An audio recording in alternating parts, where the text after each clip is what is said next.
Hello and welcome to Cutting Words. I'm Brad Thompson and today we're going to look at the two new feats that came out in Strixhaven, a Curriculum of Chaos.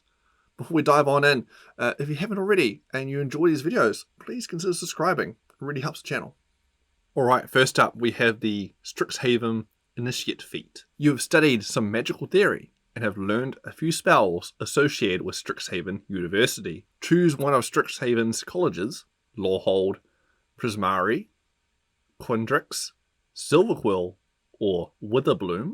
You learn 2 cantrips and 1 first level spell based on the college you choose, as specified in the Strixhaven spells table. You can cast a chosen first level spell without a spell slot and must finish a long rest before you can cast it in this way again. You can also cast a spell using any spell slots you have. Your spellcasting ability for this feat's spells is Intelligence, Wisdom, or Charisma. Choose when you select this feat. And the spell options are, for Lawhold, choose 2 cantrips from Light, Sacred Flame, and Thaumaturgy. And you can choose 1 first level spell from the Cleric or Wizard spell list. For the Prismari, choose 2 cantrips from Firebolt, Prestidigitation, and Ray of Frost. Choose 1 first level spell from the Bard or Sorcerer spell list.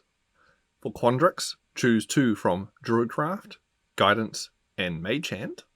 Choose 1 first level spell from the Druid or Wizard spell list. For Silverquill, choose 2 from Sacred Flame, Thaumaturgy, and Vicious Mockery. And choose 1 first level Bard or Cleric spell. For Witherbloom, choose 2 from Chill Touch, Druidcraft, and Spare the Dying. Choose 1 first level Druid or Wizard spell. For this feat, some good first level spell options would be, for the Cleric spell list, Bless, arguably one of the best spells in the game.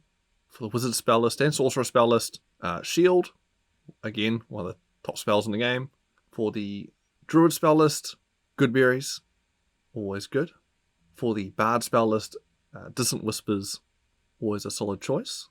Other noteworthy mentions are Healing Word, Disguise Self, Silent Image, and of course, if it's allowed in your game, Silvery Barbs. In regards to the Strixhaven Initiate feat, there is a new background in Strixhaven that allows you to get that feat for free if you take this background, which I highly recommend doing if you're playing in the Strixhaven adventure in that setting. Otherwise, it wouldn't really work outside of that, as it definitely does seem like a far superior option to other background features, like getting a free drink at the local pub. Anyway, the Strixhaven Initiate feat is basically a new version of the Magic Initiate feat. Pretty solid way of adding some new spells to your spell list, but otherwise nothing too crazy here. The next feat is the Strixhaven Mascot. It has prereqs of your character has to be 4th level and you have to have the Strixhaven Initiate feat. The level constraint there, I imagine, is to stop races like Variant Human who start with a feat, and if you have the background that allows you to have that Strixhaven Initiate feat already, meaning you could potentially start the game with a Strixhaven Mascot if it did not have the requirement of needing to be 4th level as a minimum there. I believe this is the first feat we've had in 5th edition that has had a character level requirement, which is quite interesting. I'll be interested to see if they introduce that to any feats in the future. There's definitely feats in the game that I feel like should have that requirement, as they're a bit too strong at low level, but they come more reasonable at higher level. But anyway, with the Strixhaven Mascot feat, you have learnt how to summon a Strixhaven Mascot to assist you, granting you these benefits. You can cast the Find Familiar spell as a ritual. Your familiar can take the form of the mascot associated with the college you chose with the Strixhaven Initiate feat. The options are a Spirit Statue Mascot for Lawhold, an Art Elemental Mascot for Prismari, a Fractal Mascot for Quindrix, an Inkling Mascot for Silverquill, or a Pest Mascot for Witherbloom. when you take the attack action on your turn, you can forego one attack to allow your mascot familiar to make one attack of its own with its reaction. If your mascot familiar is within 60 feet of you, you can teleport as an action, swapping places with the familiar. If your destination space is too small for you to occupy, the teleportation fails and is wasted.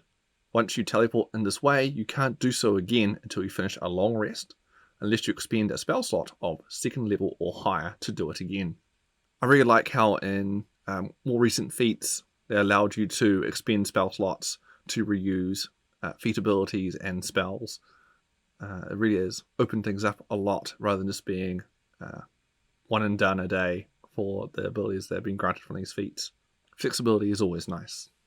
Find familiar spells is always a fantastic add. It is the main reason really for taking the original Magic Initiate feat, as well as the Ritual Caster feat, as it gives you access to the Find Familiar spell.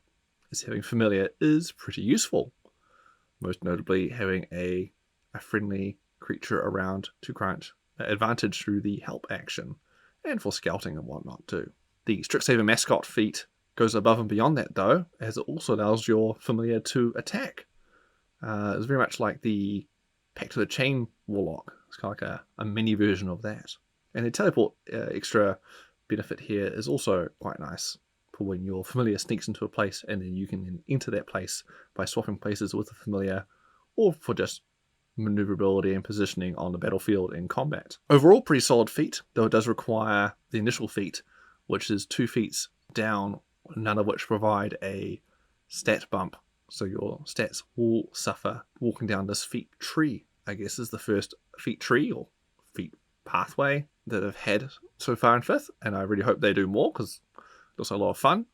Maybe some options of treeing off to other feats. Alright, let's look at the familiar options you get from this feat. We have the Spirit Statue Mascot. Overall pretty solid, though it is medium sized, so it's not really going to be doing much sneaking around for you.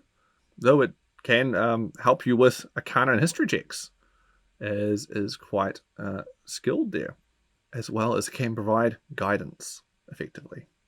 Well, actually it can stack with guidance because it isn't technically guidance, so you can add some d4s to help with skill checks. Next we have the Elemental Mascot. This is a small one, so it is more capable of sneaking around, though. It's quite a colourful mascot, so maybe not. It has damage resistances and damage immunities, which is nice, especially if you're using the familiar on the battlefield to help it survive. Charm ability is quite good if it can land. Next we have the Fractal Mascot. Now, I really like this one. This mascot can move through creatures and objects as if they're difficult terrain, but more importantly, it can change size. So it's a small mascot here, but it can change to be as big as huge or as small as tiny. As a bonus action, it can shift a size category using the augment or diminish abilities, which is quite cool, as you could, in theory, jump onto your familiar and then it changes size to the size of a giant to get up to somewhere high up, hop off the familiar and then shrink it back down again, or just make it very small to help with sneaking around and scouting for you. So I think that size change ability there is quite useful. I can see a few uses for that. So pocket size changer, or just turn it to something big just to block a door or something temporarily.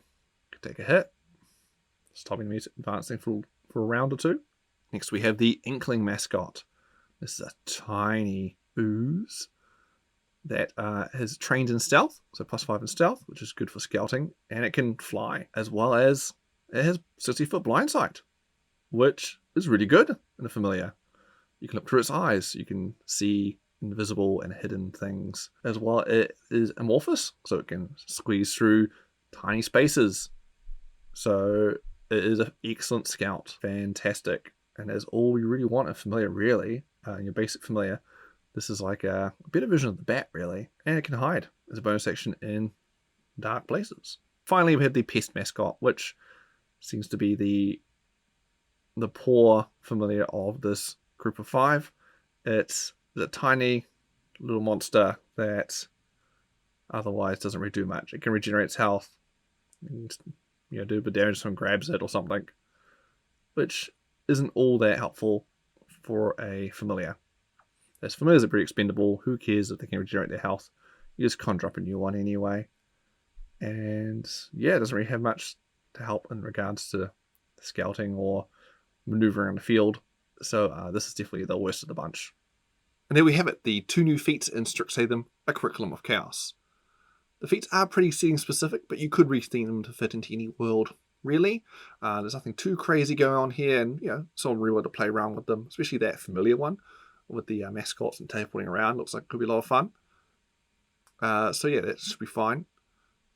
The prerequisites on these feats, those feat trees and the level requirements are interesting. I'll be interested to see if they do anything more with that in future publications, because I think there's a lot of potential there with feat trees and different level restrictions to stop some feats that are very strong early game from coming out too early, and could open up a lot of options there. So I'll be interested to see if they pursue that further. But otherwise, yeah, those are the 2 feats in the book. I'm Brad Thompson, and this has been Cutting Words. See ya.